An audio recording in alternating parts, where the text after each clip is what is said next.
مورگانز بدون شک یکی از مرموزترین شخصیت‌های وان پیسه. شاید بعضیا ندونن، اما اون در واقع نه یه مینکه و نه یه پرنده. مورگانز یه انسانه که میوه شیطانی زوآن یعنی توری نومی مدل آلباتروس رو خورده. نکته عجیب اینه که اون همیشه توی حالت تغییر شکل یافتش باقی میمونه. این مشکوک نیست. هیچ شخصیت دیگه وجود نداره که همیشه توی حالت تغییر شکل یافته خودش باشه. به نظر میرسه مورگانز هویت واقعی خودش رو پنهون میکنه و البته این موضوع زیادم عجیب نیست، چون اون مدیر روزنامه اقتصاد جهانی و یکی از امپراتورهای دنیای زیرزمینیه. با این حال به نظر میرسه دلیل اصلی کارش اصلا این نیست. محبوب ترین تئوری درباره این موضوع اینه که مورگانز در واقع یکی از اعضای سابق دزدای دریای راجر یعنی آقای مومورا بوده. تئوری جالبیه اما به هیچ وجهی نمیتونه درست باشه. اول از همه ما واکنش مورگانز رو بعد از پیام وگاپانک دیدیم، پیامی که یکی از اعضای دزدای دریای راجر باید از قبل از محتوای اون با خبر می بود. از طرف دیگه در جریان حادثه گادولی هم دیدیم که مورگانز از همین ظاهر استفاده میکرد. بنابراین اون نه عضو خدمه راجر بوده و نه به خاطر شهرتش صورتشو پنهون میکنه. اون زمان فقط 15 سالش بوده و تقریبا غیر ممکنه یه نوجوان 15 ساله توی اون سن از قبل شهرت زیادی داشته باشه. اودا خودش توی SBS 108 گفت که کنجکاو بدون مورگانز واقعا توی حالت انسانی چه شکلیه. پس هیچ شانسی وجود نداره که اودا در ادامه داستان شکل واقعی مورگانز رو نشون نده. پس باید منتظر چی باشیم؟ معتقدم تنها دلیلی که ما هیچ وقت مورگانز رو به شکل واقعیش ندیدیم اینه که اون داره نژاد واقعی خودش رو پنهون میکنه و به نظرم میوه شیطانیش میتونه همه چیزو فاش کنه. اما برای فهمیدن این موضوع بهتر از ارتباط مورگانز با جینی شروع کنیم، چون این بخش از داستانم واقعا مشکوکه. جینی فقط یه بردی معمولی نبود، درست مثل کوما که از نژاد باکانیر بود و تیش که از قبیله دیوی میاد. جینی هم جزو اون 13 هدف فوق العاده کمیاب یا 150 هدف کمیابی بود که به گادولی برده شده بودن. جینی حتی بعدها دوباره دزدیده شد و به بردگی گرفتنش. به عبارت دیگه احتمال خیلی زیادی وجود داره که اون هم درست مثل کوجاها از یه نژاد خاص بوده باشه. بالاخره جینی هم مثل بقیه شخصیت‌های مهم اسم یه نوع گله. اون از 4 سالگی برده بود و خودش مستقیما پیامو به مورگانز رسوند. مورگانزی که اون زمان فقط صاحب یه روزنامه محلی بود. اونا حتما از قبل همدیگه رو میشناختن و فقط یه راه وجود داشت که مورگانز میتونسته با یه برده از ماری جو آشنا شده باشه، اینکه خودش هم برده بوده باشه. با اینکه جینی تمام عمرش رو توی بردگی گذرانده بود، در 13 سالگی به نحوی تبدیل به یه متخصص حرفه‌ای توی شنود و ارتباطات شده بود. مورگانز هم توی 15 سالگی توی زمینه رهگیری پیام‌ها و افشای اطلاعات یه متخصص حرفه‌ای بود. اختلاف سنی اونا فقط 2 سال بود و هر دوی اونا مهارت‌های فوق‌العاده‌ای داشتن. او حتی با این پنت باعث میشه از خودمون بپرسیم یه بچه 15 ساله چطور میتونسته همچین اطلاعاتی داشته باشه، چون اون زمان هیچ کس نبود و هیچ دلیلی وجود نداشت که جینی باش تماس بگیره مگر اینکه اون دو نفر از قبل همدیگه رو میشناختن. دقت کنید که حتی وقتی مورگانز داشت از دولت اخاذی میکرد، از قبل تصمیم گرفته بود که اطلاعات رو تحت هر شرایطی به هاچینوسو بفرسته. چرا؟ برای پول بیشتر؟ البته که نه. داریم درباره دزدای دریایی حرف میزنیم، اونم نه از نوع مهربونشون. مورگانز فقط میخواست اونا از این موضوع با خبر بشن تا شاید به گادولی حمله کنن. اون خودش نمیتونست کاری انجام بده، بنابراین این تنها نقشی ممکنی بود که میتونست باهاش جینی رو نجات بده. کوما به خاطر نژادش برده بود، احتمالاً جینی هم همینطور. اما چی میشه اگه مورگانز هم به خاطر نژادش برده بوده باشه؟ حالا سوال اینه که چه نژادی توی دنیای وان پیس وجود داره که در حالت انسانی با ظاهر خاص خودش شناخته میشه؟ اون شاخ داره، یه چشم روی پیشونیش داره، بدن عضلانی داره؟ نه. یکی از ویژگی‌های اصلی نژاد لونارین اینه که بالهای بزرگی دارن. آره، به احتمال زیاد مورگانز یه لونارینه و دلایل زیادی هم برای این موضوع وجود داره. بذارید توضیح بدم. یادتونه وقتی کینگ از قدرت زوآنش استفاده کرد چه اتفاقی افتاد؟ بالهای لونارین اون تبدیل به بالهای پترانودون شد. به احتمال دیگه فرم یه زوآن به سادگی میتونه بالهای لونارین ها رو پنهون کنه. حالا کدوم نژاد توی وان پیس بزرگترین بالها رو داره؟ آره، لونارین ها. مورگانز میوه آلباتروس رو داره. آلباتروس پرنده‌ای که به داشتن بزرگترین طول بالها در دنیای امروز معروفه. اما این موضوع فقط درباره پرنده‌هایی صدق میکنه که هنوز وجود دارن. در گذشته این عنوان متعلق به پتروسورها بوده. دقیقاً همون موجوداتی که میوه شیطانی کینگ بر اساس اونا ساخته شده. حتی صفحه ویکی‌پدیا هم پتروسورها رو با آلباتروس ها مقایسه میکنه. همچنین یه نکته خیلی جالب بین کاربرای میوه‌های شیطانی که بال دارن دیدم. این کاربرای میوه‌های شیطانی مارکو، پگاسس، کینگ، مونی، پل، مورگانز و لافیت هستن. مارکو، پگاسس، کینگ و به احتمال زیاد لافیت همگی از کاربرای میوه‌های شیطانی افسانه‌ای یا باستانی هست. این میوه‌های شیطانی به کاربر اجازه میده دقیقاً به شکل موجودات و جاندارانی در بیان که قرن‌ها پیش وجود داشتن. به همین دلیله که فرم‌های تغییر شکل یافته اونا تا این حد منحصر به فرد و متفاوت از ظاهر اصلی خودشونه. برای مثال مارکو تبدیل به یه ققنوس آبی میشه که کاملاً با ظاهر اصلی خودش فرق داره. همین موضوع درباره بودای سنگوکو و نیدهوگ لوکی هم صدق میکنه.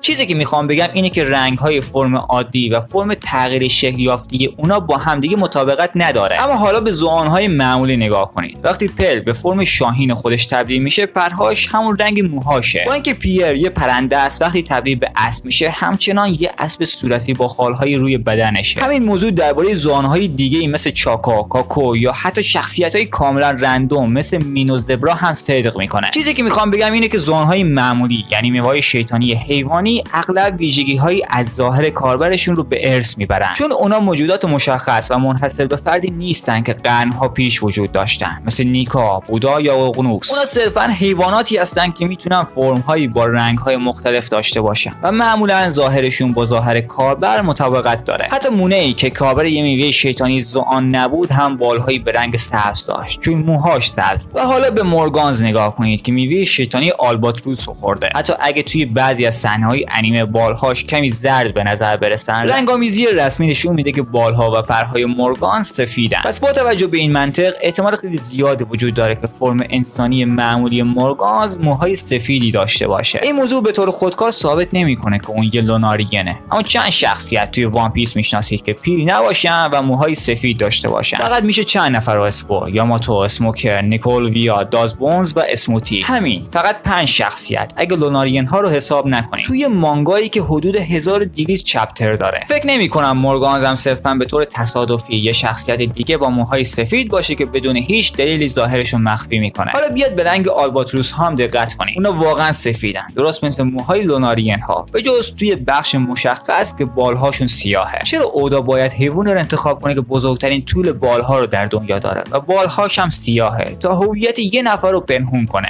محال این اتفاق تصادفی باشه. تازه این همه ماجرا نیست. میدونین که لوناریگن ها نژادی هستن که عموما تصور میشه منقرض شدن و کینگ تنها بازمانده طبیعی شناخته شده اوناست. با این حال توضیح میدم که چرا اودا یه لوناریگن دیگه رو هم توی داستان معرفی میکنه، یعنی مورگانز، و برای این موضوع چند دلیل وجود داره. میدونین که لوناریگن ها با ماه ارتباط دارن و همچنین نژادی هستن که منشأشون به ردلاین برمیگرده. اونا توی وان پیس اهمیت زیادی دارن، اما اودا میتونست وجود اونا رو بدون معرفی آخرین عضو شناخته شده و بازمانده این نژاد یعنی کینگ هم مطرح و آشکار کنه. اودا به سادگی میتونست بگه یه نژاد منقرض شده وجود داشته که توسط دولت جهانی شکار و نابود شده. کینگ چه تغییری توی کل این ماجرا ایجاد میکنه؟ زورو میتونست یه حریف قدرتمند دیگه برای مبارزه پیدا کنه و اگه به سرافیم ها اشاره کنیم، واقعا اونا اینقدر برای داستان اهمیت دارن. اونا اساسا انسان‌های هوش مصنوعی ان. اونا هیچ وقت نمیتونن توی نگاه مخاطب جای شیشیبوکای واقعی رو بگیرن. تنها چیزی که باقی میمونه ارتباط بین شعله مادر و شعله لوناریگن هاست و اگه اودا یه عضو از این نژاد رو معرفی کرده، مطمئنم که اعضای بیشتری از اونا رو هم معرفی میکنه، چون این کاریه که همیشه انجام میده. میوه‌های شیطانی لوگیا، هاکی شاهی، اراده دی و صدای همه چیز توی شروع داستان، همه اینا کمیاب و منحصر به فرد به نظر میرسیدن.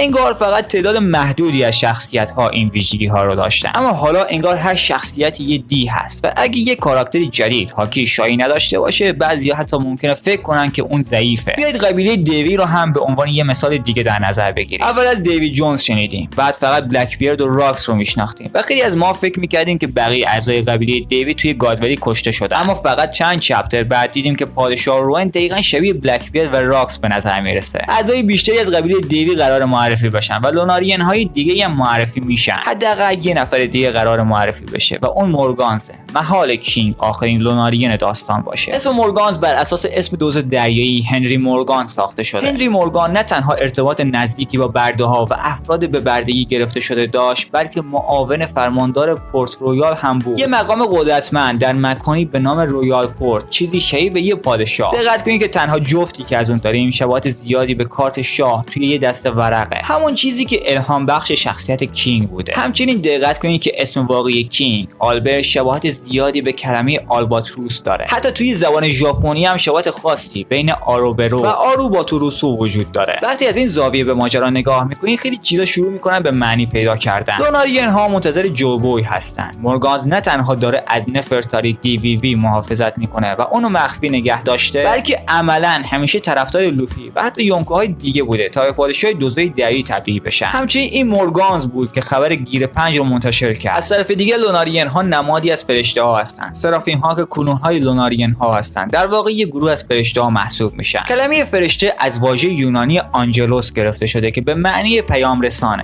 فرشته ها پیام رسان های خدا هستن. کاملا منطقیه که صاحب بزرگترین روزنامه دنیا، یعنی مردی که نیکا رو به جهان معرفی کرد، خودش یه پیام رسان نیکا، خدای وان پیس باشه. و وقتی بیشتر به این موضوع فکر میکنین، مورگانز همون کسیه که داستانهای سورا، جنگجوی دریا رو منتشر میکنه. این یه کمیکه که داستان یه قهرمان نیروی دریایی رو روایت میکنه که همراهاش یه مرغ دریایی و یه ربات غول‌پیکر هستن. کی یه ربات غول‌پیکر به عنوان همراه داشت؟ جوی بوی. میدونین وقتی دولت جهانی یه لونارین رو دستگیر میکنه، صرفاً از شرش خلاص نمیشه. کینگ سالها به عنوان یه نمونه آزمایشی مورد استفاده قرار گرفت. احتمالاً مورگانز هم در کودکی دستگیر شده و توی ماریجوا با جیمبه ملاقات کرده. به شکلی تونسته فرار کنه و بعد هم میوه آلباتروس رو خوده تا خودش رو از دولت مخفی کنه. یه نکته جالب دیگه هم درباره میوه آلباتروس وجود داره. توی جزیره هولکیک مورگانز فاش کرد که با وجود داشتن بال نمیتونه پرواز کنه. آلباتروس های واقعی پرنده‌های فوق‌العاده‌ای هستن، اما برای بلند شدن از روی زمین صاف مشکل دارن و به بالهای شدید و مسیرهای طولانی برای دویدن نیاز دارن. اودا ممکنه این ویژگی رو به شکل طنزآمیزی اغراق کرده باشه که کاملا با طنز وان پیس جور در میاد.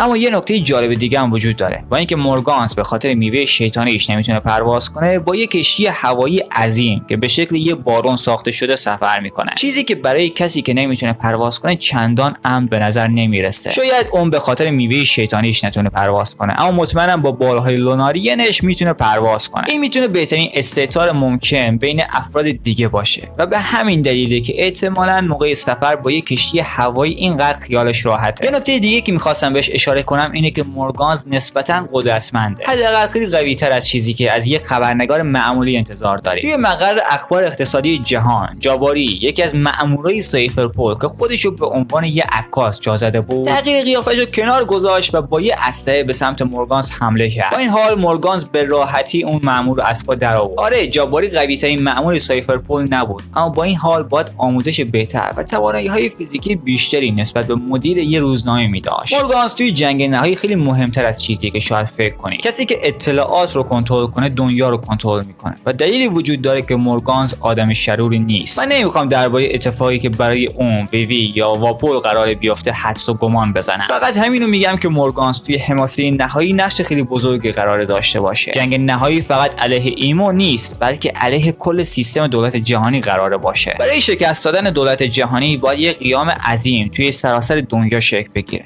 قیامی که حتی دولت جهانی هم نتونه اونو کنترل کنه. ارتش انقلابی برای همین هدف نیروهاش رو افزایش داده و متحدانش رو کنار هم جمع کرده، اما هنوزم از نظر تعداد به شدت توی اقلیتن. بیشتر مردم دنیا چیزی درباره گادوری، گروسی و ایمو نمیدونن. اینجاست که مورگانز وارد ماجرا میشه. اون در حال حاضر 2 نفر رو تحت حفاظت خودش داره. ویوی حامل اراده دی و یکی از اعضای کلاه هستیریا، و واپول کسی که شاهد قتل کبرا و وجود ایموه. حالا تصور کنید اگه مردم دنیا از وجود ایمو باخبر بشن، یه پادشاه مرموز و سایه‌وار که از پشت پرده به دنیا حکومت میکنه و قدرت‌های شیطانی عجیب و غریبی داره، یا اگه از قتل کبرا باخبر بشه، یا از قدرت‌های شیطانی گروسی و شوالیه‌های خدا، یا از جنایتایی که اژدهایان آسمانی در جریان شکار برده‌ها مرتکب میشن، یا از تاریخ واقعی راکس دیزبک، یا از ماهیت واقعی ارادی دی و میوه نیکا. اگه همه این اطلاعات رو یه جا و از زبان مورگانز دریافت کنن، این اطلاعات مثل آتش توی علف خوش توی سراسر دنیا پخش میشه. مورگانز نفوذ سیاسی و اعتبار خیلی زیادی داره. حتی بیگ مام هم به اندازه‌ای برای اون احترام قائل بود که دعوتش کرد به مهمونی چای خودش. خبرها خیلی سریعتر از چیزی که دولت جهانی بتونه کنترلشون کنه پخش میشن. پادشاهی‌ها علیه دولت جهانی شورش میکنن، در حالی که انقلابیون حمله بزرگشون رو علیه دولت جهانی آغاز کردن و یونکوها هم حملات خودشون رو شروع میکنن. مورگانز یکی از مهره‌های مهم این بازی قراره باشه. اون به طور مستقل قدرتمنده بدون اینکه به هیچ خدمه دزد دریایی، ارتش انقلابی یا دولت جهانی وابسته باشه. نظر شما در مورد این تئوری چیه؟ حتما نظرتتون رو توی کامنت واسم بنویسید. همشون رو میخونم. مرسی که این ویدیو تا آخر تماشا کردین. اگه دوستش داشتین لایک و سابسکرایب یادتون نره تا ویدیوهای بعدی رو از دست ندید. از طریق سایت دارمت که لینکش رو توی دیسکریپشن هم گذاشتم میتونید منو حمایت کنید تا ویدیوهای بیشتر با کیفیت بهتری به دستتون برسونم. تا ویدیو بعدی see you.